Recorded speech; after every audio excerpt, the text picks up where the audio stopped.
En esta oportunidad estaremos hablando sobre la inervación autónoma del corazón. El corazón tiene una doble inervación por el sistema nervioso autónomo simpático y por el sistema nervioso autónomo parasimpático.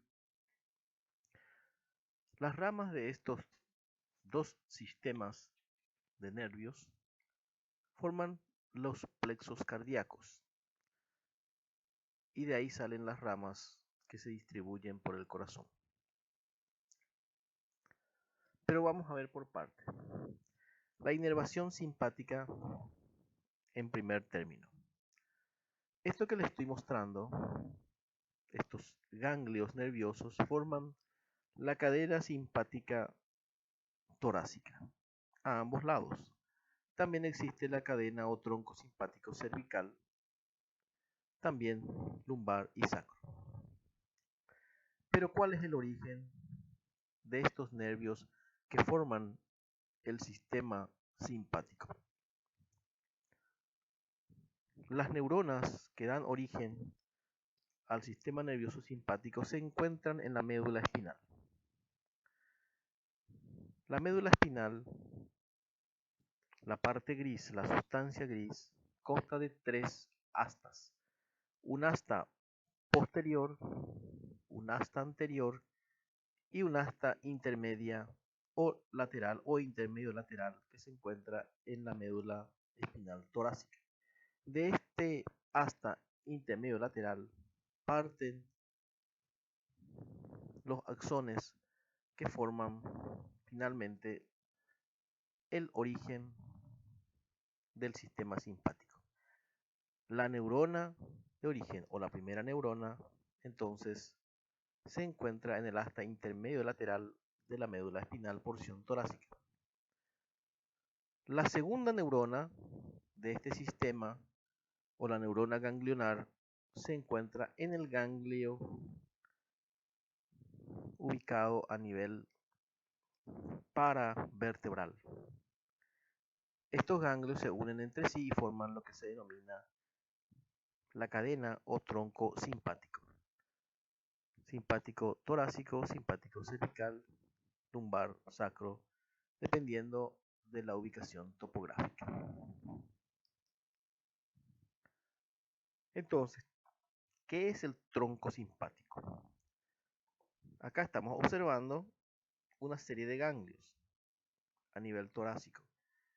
El sistema simpático consta de ganglios que se conectan entre sí, situado a cada lado de la columna vertebral, desde la base del cráneo hasta el coxis.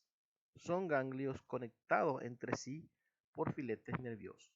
A nivel del tórax tenemos 12 ganglios.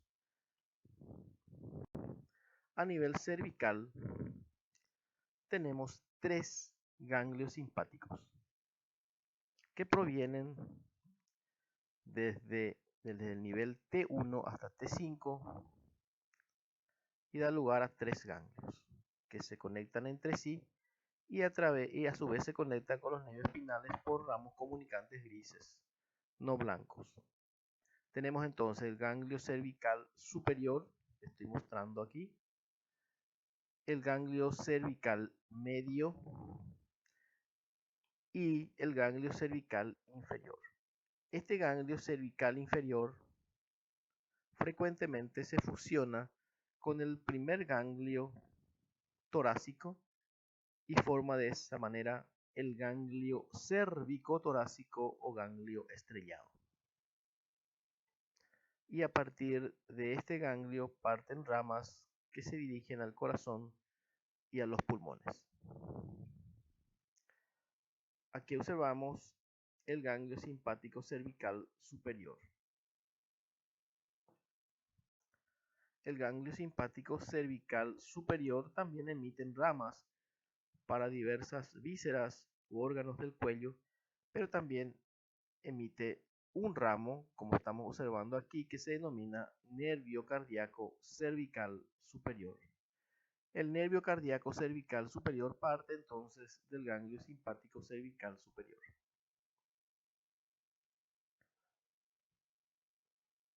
El ganglio cérvico torácico que estamos observando aquí, vamos a repetir cómo se forma. Se forma por la fusión del ganglio cervical inferior con el primer ganglio torácico. Se encuentra delante del cuello de la primera costilla, por delante de la apófisis transversa de la séptima vértebra cervical. Aquí observamos de vuelta el ganglio estrellado o cérvico torácico, detrás de la arteria subclavia. Ahora ya tenemos claro de dónde provienen estos nervios simpáticos. Tenemos el nervio cervical superior, que proviene del ganglio cervical superior, el nervio cervical medio, que proviene del ganglio cervical medio, y el nervio cervical inferior, que proviene del ganglio cérvico torácico. Son 3 de cada lado, nervios cardíacos cervicales, superior, medio e inferior. Repetimos que nacen de los ganglios cervicales superior, medio e inferior o del ganglio cérvico torácico si es que este existe. De esta manera tenemos 3 nervios de cada lado. Por lo tanto, son 6 nervios cardíacos simpáticos que llegan hasta el corazón. Ahora vamos a hablar del sistema parasimpático. El sistema parasimpático consta de varios nervios, pero en este caso nos interesa el nervio vago.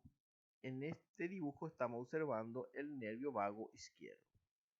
Es un nervio craneal que tiene componente parasimpático. Como es un par, hay derecho e izquierdo, pero su origen real se encuentra en el tronco encefálico. El nervio vago, luego de salir del cráneo, tiene varias porciones. Nosotros nos interesa en este momento solamente su porción cervical y la porción que atraviesa el mediastino. Estamos observando en este dibujo el nervio vago derecho y una rama importante del nervio vago derecho que se denomina nervio laríngeo recurrente derecho, cuyo origen está delante de la arteria subclavia.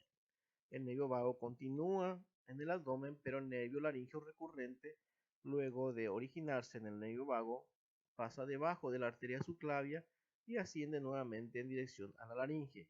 ¿Por qué lo mencionamos ahora? Porque de este nervio laríngeo recurrente sale una rama para el plexo cardíaco. Igualmente del lado izquierdo, el nervio vago izquierdo emite el nervio laríngeo recurrente, pero ya a nivel del tórax, delante del callado de la aorta. El nervio laríngeo recurrente izquierdo entonces nace delante del callado de la aorta, pasa por debajo y luego por detrás y asciende en dirección a la laringe. Pero antes emite los nervios cardíacos que van a formar parte del plexo cardíaco. Entonces tenemos aquí 3 ramos del sistema parasimpático, superior, medio e inferior. El ramo superior nace del nervio vago a nivel cervical. El ramo medio procede del nervio laríngeo recurrente, rama del nervio vago, y el ramo inferior nace directamente del nervio vago inferiormente al nervio laríngeo recurrente. 3 de cada lado, por lo tanto también son 6 nervios parasimpáticos. Y estos se unen, se fusionan y forman lo que se llaman plexos cardíacos.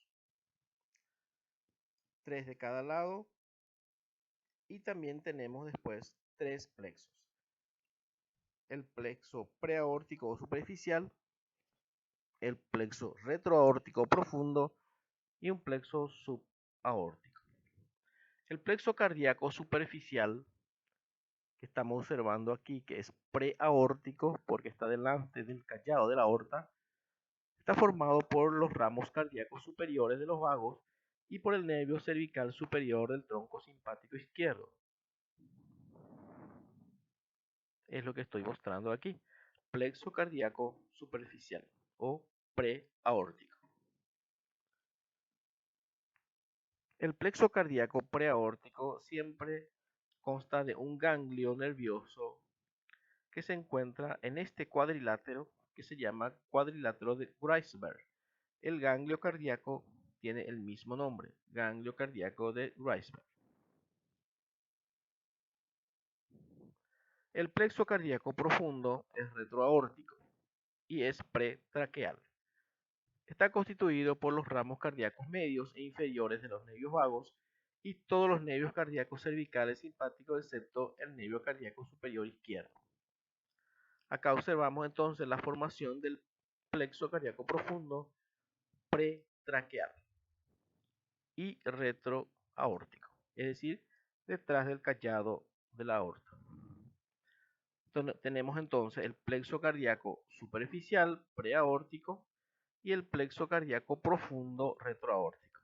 De aquí se dirigen las ramas que se van a distribuir por las diferentes partes del corazón.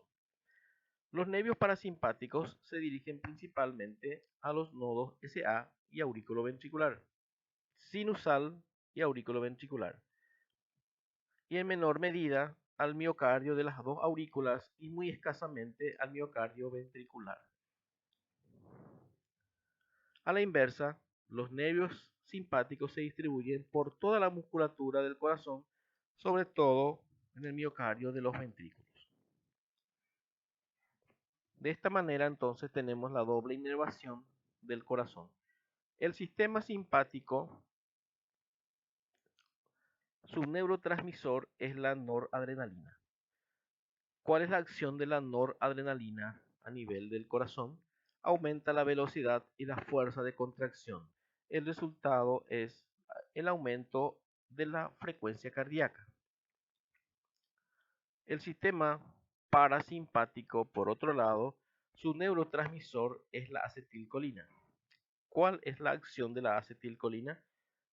Disminuye la frecuencia cardíaca. Por lo tanto, la noradrenalina aumenta la frecuencia cardíaca en situaciones de estrés, de alarma, y el sistema parasimpático la vuelve a normalizar en cuestión de pocos segundos a minutos. Hasta aquí la clase de inervación del corazón.